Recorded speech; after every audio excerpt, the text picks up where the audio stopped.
Things I wish I'd known. Not much really. It is expensive because this is a 900. It's using a lot of fuel, but I think I've got a couple of weeks off work, so I'm bimbling about quite a lot on it.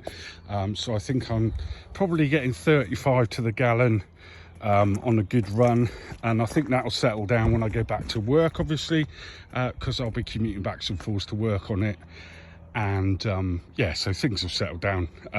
But I reckon I've put probably, what have I done, 20, 46, about 100 quid in it in a week. But I have covered something like 500 miles, so I'm not very good at the maths, but there you are. It's a great machine. I mean, it's a fantastic compromise between a motorbike and a car. If you're like me and you've got back problems, I can't hold a motorbike up anymore. It just wrecks my back. I had a little 125, but because I am quite a big chap, it unfortunately couldn't cope with me. So this was the compromise in between. It has a screen on it. I think I've probably shown that video before, but this is the screen. It's the Can-Am Adventure screen. And really awkward little thing to fit, but I'm really glad I've got it. It makes a huge amount of difference to wind buffering, because when you're doing sort of 60 or 70 mile an hour, you get it wind buffering your chest, and I don't get that anymore because I've got that on me.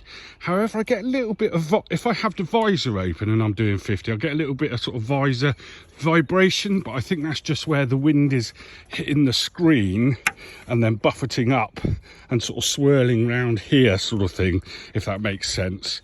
And that's just about where my visor is.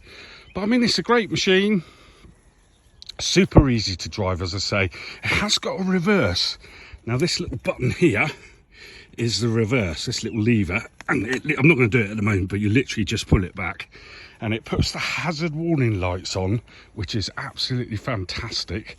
And then you can reverse back quite safely, because you can move it back, but crab it back. But it is a bit of a hefty machine. But one good thing is that obviously it ain't going to fall over. The startup procedure is a bit stranger than normal. So you put the key in, you've got this kind of ball-like key. I don't know if you can see that, guys.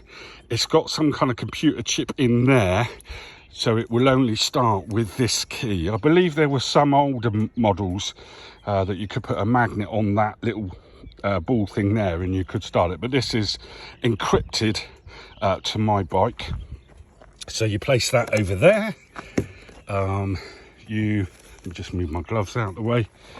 You power it up, press the button, on comes the instrument cluster, switch it on. Of course, I need to come over the other side, because the other part of the startup procedure, you have to push your brake down and twist the throttle. So you'll hear a beep,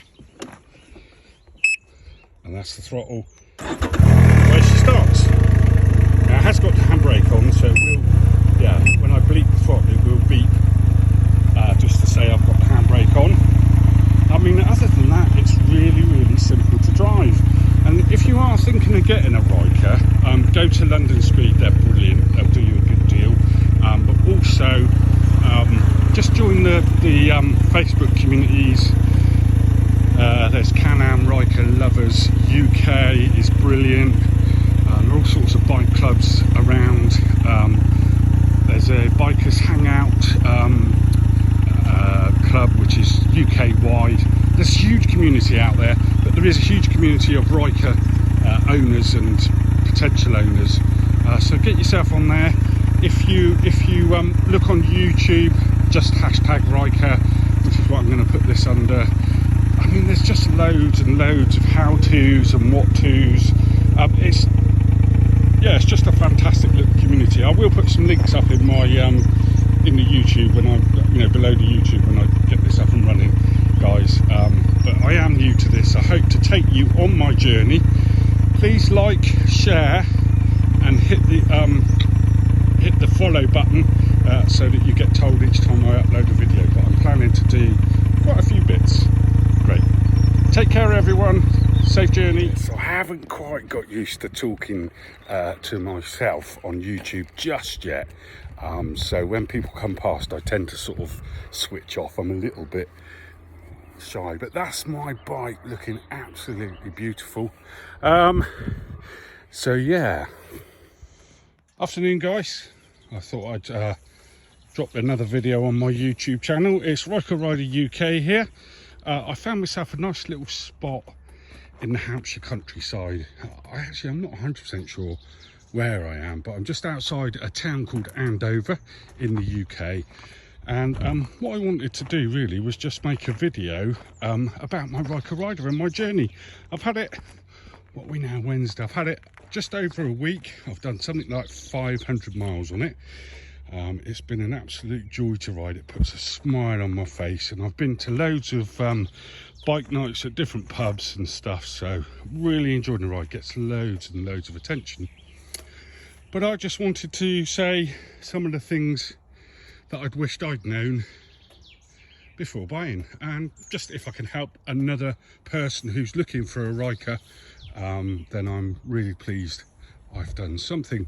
So this is a Ryker, it's a Can-Am Ryker Sport. It's a 900 Ace engine, fully automatic. I don't know if you guys realise, but it literally is twist and go.